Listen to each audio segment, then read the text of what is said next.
দেশ বিদেশ থেকে যেখান থেকে ভাইয়ারা আপুরা আমার ভিডিওটি দেখছেন, আজকে আরেকটা নতুন রেসিপি নিয়ে আসলাম। রুই মাছ দিয়ে পটলের রেসিপি। আপনারা দেখতে থাকুন।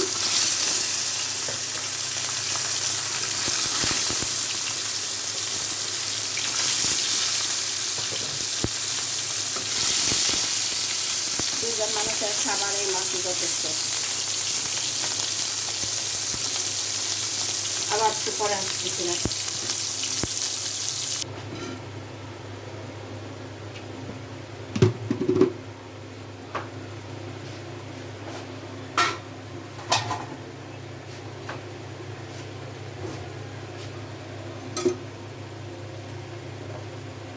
মাছটা ভাজা হয়ে গেছে, মাছটা নামাই ফেলছি। এখন তরকারিটা বসাই দিব রান্না। এখন পেঁয়াজে দিচ্ছি। পেঁয়াজটা ভাজা ভাজা হতে থাক, পরে আবার। এখন পেঁয়াজটা ভাজা হয়ে গেছে, এখন মশলাগুলো দিয়ে দিব। আগে দিয়ে দিব রসুন বাটা।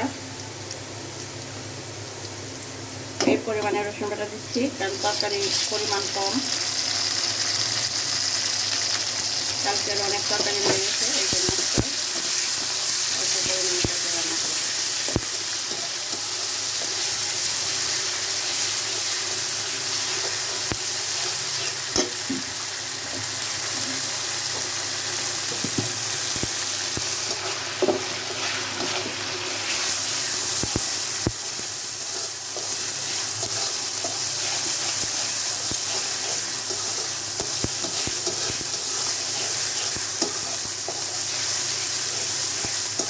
দিয়ে দেবো পানি।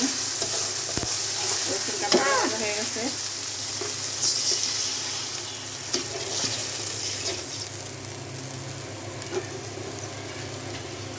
দিয়ে দিব হলুদ। হলুদ পরিমাণে কম দেব, কারণ পটলে বেশি একটা হলুদ টানে না। এই পরিমাণে হলুদ দিব। দেখেন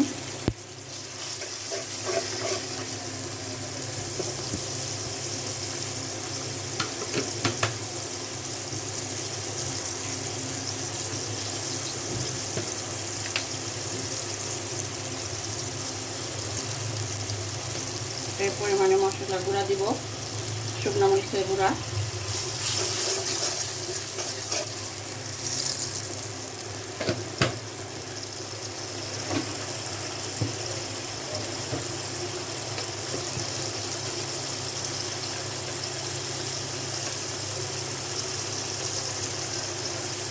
এই পরিমাণে ধনিয়া গুঁড়া দিয়ে দিব, 4 চামচের আধা চামচ।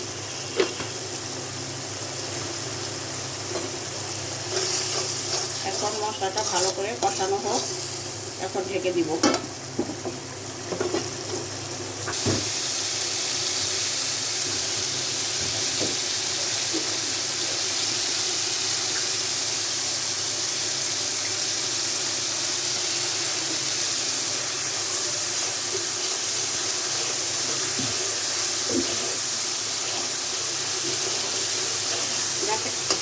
দেখেন মশলাটা হয়ে গেছে, একদম তেলের উপরে উঠে, মশলার উপরে উঠে গেছে তেলটা।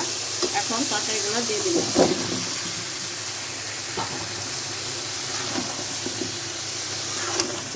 তখন মশলায় লবণ দেওয়া হয় নাই, এখন লবণ দিয়ে দিব।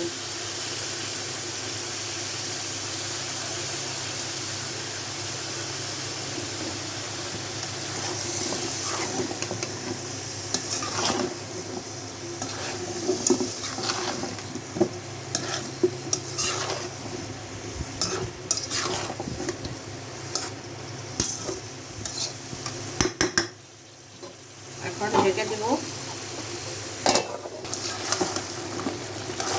এখন আবার নাড়া দিতে চলে আসলাম। এখন আর একটুই রয়েছে, পানি পানি আছে। পানিটা শুকাইলেই এই দিয়ে দিব, ঝোল দিয়ে দিব। ঝোল, মাছ, টমেটোগুলো দিয়ে দিব। আর একটু ঢেকে দিচ্ছি। এখন আবার ফিরে আসলাম। দেখেন এখন আমার এটা কষানো হয়ে গেছে, একদম তেলের উপরে উঠে গেছে। এখন এটা দেবো, ঝোল দিয়ে দিব। দেখেন আমার পটলের তরকারিটা কি সুন্দর কালার হয়েছে, একদম হলুদ। এখনই ঝোল দিয়ে দিব। দেখতে থাকেন।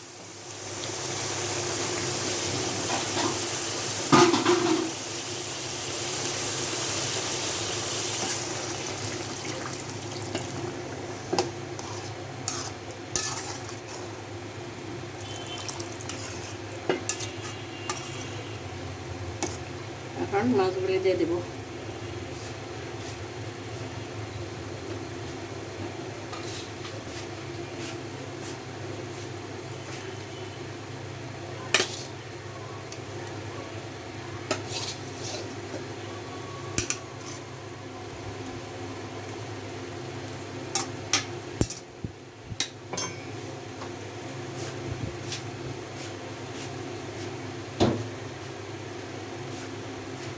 এখন রেখে দিচ্ছি, বলক আসলে টমেটো দিয়ে দিব। টমেটো কাঁচামরিচ বলক আসলে দিয়ে দিব। এখন বলক আসা পর্যন্ত ঢেকে দিচ্ছি। এখন আমার তরকারিটা ফাইনালি হয়ে গেছে। দেখেন আপনারা, আমি মাঝে দুইবার এসে দেখে গেছি, টমেটো কাঁচামরিচ দিয়ে গেছি, আপনাদেরকে দেখাইতে পারি নাই। এখন একটু লবণ টেস্ট করে দেখব। ঝাল লবণ একদম কমপ্লিট, ফাইনালি অনেক টেস্ট হয়েছে তরকারিটা। এখন একটু ধনে পাতা দিয়ে দিব। ধনে পাতা দিয়ে নামিয়ে ফেলব।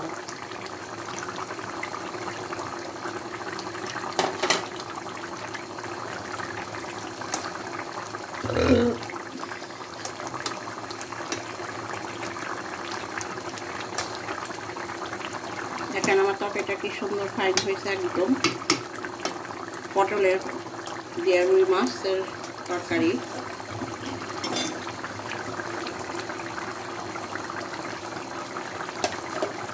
এখন দেশ বিদেশ থেকে যে যেখান থেকে আমার ভিডিওটি আপনারা দেখছেন, ভাইয়ারা আপুরা সবাই আমাকে লাইক কমেন্ট শেয়ার করে আমার পাশে থাকবেন, আমাকে সাপোর্ট করবেন। এই রমজান মাসে আমাদের জন্য দোয়া করবেন, আমরাও আপনাদের জন্য দোয়া করব। আল্লাহ যেন সবার গুনাহ খাতা মাফ করে রোজা নামাজ কবুল করে নেন। আল্লাহ হাফেজ।